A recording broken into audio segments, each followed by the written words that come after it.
Philadelphia was a tempestuous city at that time. The mayor was Jim Tate. He ran against a young district attorney named Arlen Specter, who he narrowly beat by 9,000 votes. Arlen Specter, of course, we know what happened to him in the years subsequent to that. The acting police commissioner was a guy named Frank Rizzo, and he was very controversial but very loved by people because of his law and order stance. And he had two prerequisites for his leadership: keep the city clean and keep the city very safe. I was a reporter and city editor for the Philadelphia Daily News at that time. And I had been covering City Hall for a few years, and that's where I met Ed Snider. And one day he said to me, we're trying to get a franchise in the National Hockey League, which is expanding from 6 teams to 12 for the first time in its 50-year history. And if we get a franchise, we have to build a new arena. Would you be interested? We had a $2 million franchise price, and we came up with X amount of dollars, but we had to find a bank to lend us on that, against that franchise, a certain amount of money. So we went to all of the banks in the city, and one banker said, you know, I don't think soccer will ever go over. I said yes. I resigned from the newspaper, much to the chagrin of my wife and family and friends who thought I was crazy, because A, they didn't think the arena would ever get built. Another banker sort of dozed off while we were talking to him. And B, they didn't think hockey would ever go over in Philadelphia. So we were really in trouble. It was the last bank that we could go to, and luckily the president and vice president, Bill Baer, who was a friend of mine forever, you know, they played hockey at Harvard, so we lucked out. It was big for me because I was a big hockey fan, because I had worked as a stick boy for the old Philadelphia Ramblers at the arena, 46 and Market Streets. I had taken a trip up to New York with Mr. Snider and Joe Scott, and the old owner of the Ramblers was with us, and he said, you're not going to have any more than 3,000 people at your hockey games. We broke ground on a hot July afternoon. Windy, sticky, and dirty. I remember it down on the dump. We put the shovel in the ground, and I was determined to come up with a new name.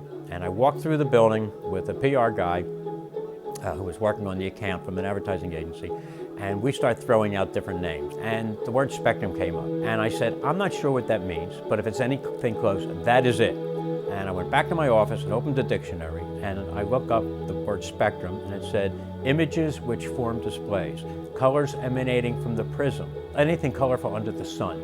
I said, that's it, that's what we do. We're going to present everything colorful under the sun. When it was first built and when you first walked into it, I mean, it felt like you were walking into a palace. I mean, that was how it looked and felt to us as a city, because, I mean, you have to remember what we were comparing it to.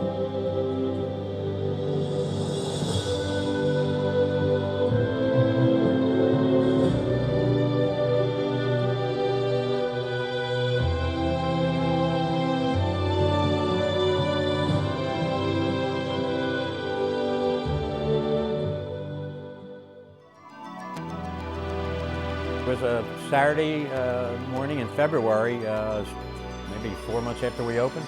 We had an ice capade show.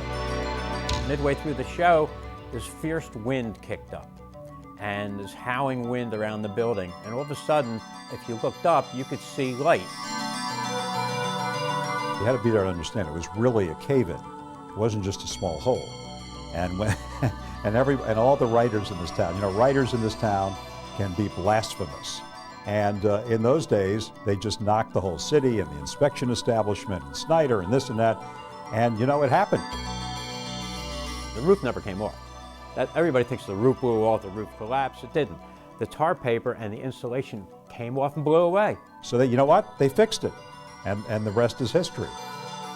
What they did was they came and they put in 8 billion bolts. I don't know how many bolts, 2 inches apart through the entire roof. I know if we implode this building at the end of this year, that roof is not going to move. The building will blow, but the roof will stay up. All of those things. It was a very difficult time, but we got through it. What was really remarkable is that once they got it fixed and we came back and started to play, our fan base was still there. It became America's showplace. And whereas we were overshadowed in some people's minds by Madison Square Garden in New York and the LA Forum, we actually had more events, we actually made more money. we were a more successful enterprise. Every night was a happening.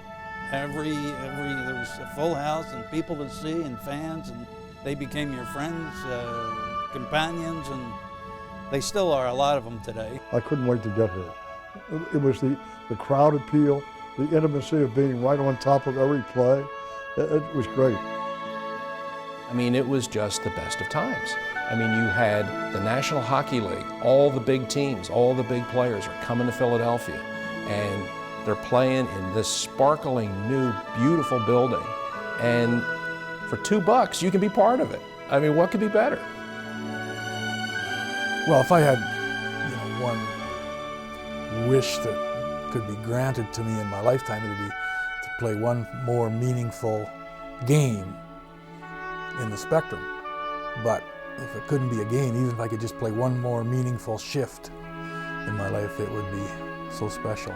But I know it's not going to happen.